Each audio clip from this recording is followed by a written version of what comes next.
Share market में पैसे कमाने के लिए आपको अनुशासन और धैर्य रखना पड़ेगा, तभी आप एक सफल निवेशक बन सकते हैं। अगर आप शेयर मार्केट से पैसा कमाना चाहते हैं तो आपको इन नियमों को जरूर फॉलो करना चाहिए। रूल नंबर 1, सफल निवेशकों को फॉलो करें। अगर आप शेयर मार्केट में जल्दी सफल बनना चाहते हैं तो आपको सफल निवेशकों के बताए हुए रास्ते पर चलना चाहिए।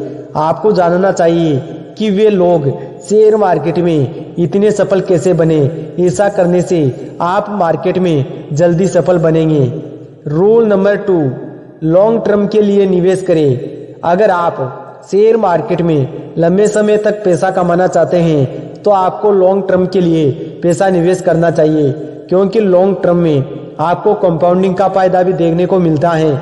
मतलब आप जितनी ज्यादा समय तक अपना पैसा निवेश करते हैं उतना ही ज्यादा आपको रिटर्न भी मिलेगा।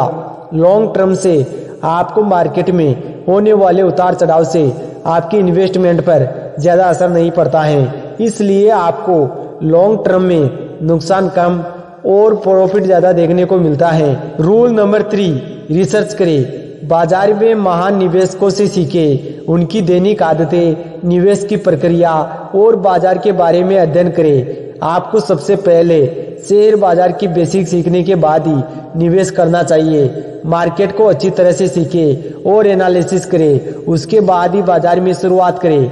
रूल नंबर 4, अलग अलग जगह निवेश करें। आप शेयर मार्केट में बिल्कुल नए हैं तो आपको अलग अलग कंपनियों में निवेश करना चाहिए, क्योंकि अगर एक कंपनी खराब परफॉर्म करती है तो दूसरी कंपनी आपको अच्छा खासा रिटर्न दे सकती है। रूल नंबर 5, ब्लू चिप कंपनियों में निवेश करें। शेयर बाजार की सबसे बेहतर कंपनियों को ब्लू चिप कंपनियां कहते हैं, जैसे टाटा, MRF, रिलायंस जैसी बेहतर कंपनियों को ब्लू चिप कंपनियां कहते हैं। यहाँ पर आपको रिस्क बहुत ही कम देखने को मिलता है। अगर आप अपना पैसा इन टॉप कंपनियों में निवेश करते हैं तो आपको नुकसान बहुत ही कम देखने को मिलेगा। अगर आपने इन नियमों को अपना लिया तो आपको एक सफल निवेशक बनने से कोई नहीं रोक सकता।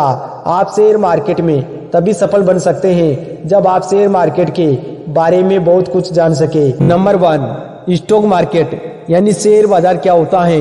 शेयर बाजार को ही स्टॉक मार्केट, शेयर मार्केट या इक्विटी मार्केट भी कहते हैं। शेयर बाजार एक ऐसा बाजार है जहां कंपनियों के शेयर खरीदे और बेचे जाते हैं। शेयर बाजार का प्रमुख उद्देश्य कंपनियों को पूंजी जुटाने का मौका देना और निवेशकों को कंपनियों में हिस्सेदार बनने का अवसर प्रदान करना है।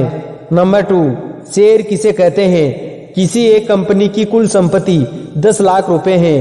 कंपनी अपनी कुल पूंजी को यानी 10 लाख रुपए को 1000 हिस्सों में एक समान मूल्य पर बांट देती है। अब कंपनी की पूंजी का बांटा गया प्रत्येक हिस्सा कंपनी की पूंजी का सबसे छोटा हिस्सा है। इस तरह प्रत्येक हिस्से यानी शेयर की कीमत 100 रुपए होगी और इस छोटे हिस्से को ही शेयर या स्टॉक कहा जाता है। नंबर 3, IPO क्या होता है। IPO का मतलब इनिशियल पब्लिक ऑफरिंग होता है। जब कोई कंपनी पहली बार पब्लिक को अपने शेयर ऑफर करती है तो इसे IPO कहा जाता है। देश में प्राइवेट कंपनियां अलग अलग क्षेत्रों में काम करती हैं। जब इन कंपनियों को फंड की आवश्यकता होती है तो ये खुद को स्टॉक मार्केट में लिस्ट करवाती हैं और इसका सबसे बेहतर तरीका है IPO। IPO को जारी करने के बाद कंपनी शेयर मार्केट में लिस्ट हो जाती है। इसके बाद निवेशक उसके शेयर को खरीद और बेच सकते हैं। नंबर 4, डीमैट अकाउंट क्या होता है। शेयर बाजार में ट्रेडिंग करने के लिए सबसे बुनियादी जरूरत डीमैट अकाउंट की होती है। डीमैट अकाउंट आपके बैंक अकाउंट की तरह ही होता है, बस अंतर इतना है कि बैंक अकाउंट में आप अपने कैपिटल को डिजिटल फॉर्मेट में रखते हैं, उसी तरह डीमैट अकाउंट में शेयर को डिजिटल फॉर्मेट में जमा करते हैं। Number 5, trading account. Demat account की तरह ही शेयर बाजार में निवेश करने के लिए ट्रेडिंग अकाउंट भी इम्पोर्टेंट होता है। यह आपको शेयर बाजार में शेयरों को इलेक्ट्रॉनिक रूप में खरीदने और बेचने की अनुमति देता है। नंबर 6, ब्लू चिप कंपनियां क्या होती हैं। शेयर बाजार की सबसे बेहतर कंपनियों को ब्लू चिप कंपनियां कहते हैं। रिलायंस, टाटा, MRF जैसी टॉप कंपनियों को ब्लू चिप कंपनियां कहा जाता है। इससे शेयर बाजार में होने वाले उतार चढ़ाव से आपकी इन्वेस्टमेंट पर ज्यादा असर नहीं पड़ता है। नंबर 7, बुल मार्केट क्या होता है? बुल मार्केट बाजार की वो वित्तीय स्थिति है जो कि निवेशक के आत्मविश्वास, आशावाद और सकारात्मक उम्मीदों को दर्शाता है। नंबर 7, बुल मार्केट क्या होता है? बुल मार्केट बाजार की वो वित्तीय स्थिति है जो कि निवेशक के आत्मविश्वास, आशावाद और सकारात्मक उम्मीदों को दर्शाता है। सरल भाषा में अगर कहा जाए तो बुल मार्केट अक्सर शेयरों को ओवर वैल्यूएशन की ओर ले जाता है, क्योंकि निवेशक अत्यधिक आशावादी होते हैं और वो मानते हैं कि स्टॉक हमेशा ऊपर जाएगा। नंबर 8, ईपीएस क्या होता है? ईपीएस का मतलब अर्निंग पर शेयर होता है। ईपीएस एक ऐसा नंबर होता है जो यह बताता है कि एक निश्चित समय अंतराल में एक कंपनी अपने हर सामान्य शेयर पर कितने रुपए का मुनाफा कमाती है। नंबर 9, शेयर बाजार में उतार चढ़ाव क्यों होता है?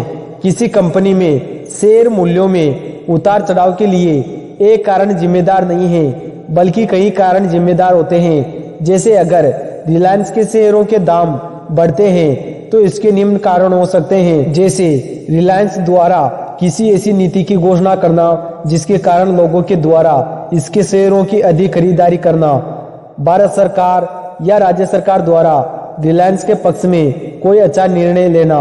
ऐसे और भी बहुत कारण हो सकते हैं जिसके कारण शेयर बाजार में उतार चढ़ाव होते रहते हैं। नंबर 10, बेयर मार्केट क्या होता है? मंदी के बाजार के दौरान निवेशक का व्यवहार अत्यधिक निराशावादी होता है, क्योंकि उन्हें डर होता है कि स्टॉक नीचे जाएगा। नंबर 11, डीवाई यानी डिविडेंड यील्ड क्या होता है? इसका मतलब होता है कि कंपनी अपने शेयर की कीमत के मुताबिक हर साल डिविडेंड में कितना भुगतान करती है। नंबर 12, आरओई क्या होता है? इसका मतलब रिटर्न ऑन इक्विटी होता है, यानी कंपनी में निवेश पर कितना रिटर्न मिला यह आरओई द्वारा पता चलता है। नंबर 13, आरओसीई क्या होता है? इसका मतलब रिटर्न ऑन कैपिटल एम्प्लॉयड होता है। आरओसीई हमें यह बताता है कि कंपनी अपनी पूंजी को कितने अच्छे ढंग से उपयोग कर रही है प्रॉफिट बनाने के लिए। नंबर 14, एसएलबी क्या है? Security lending and borrowing. इसमें आमतौर पर शॉर्ट सेलिंग करने के लिए शेयर उधार लिया जाता है। नंबर 15, 52 वीक हाई लो क्या होता है? शेयरों की कीमतें हमेशा ऊपर नीचे होती रहती हैं। शेयर बाजार में पिछले 52 सप्ताह में किसी शेयर की सबसे ऊंची कीमत को 52 वीक हाई और सबसे कम कीमत को उसका 52 वीक लो कहा जाता है। अब आप शेयर बाजार में एक सफल निवेशक बनने की 70% बेसिक सीख गए हैं। Thanks for watching.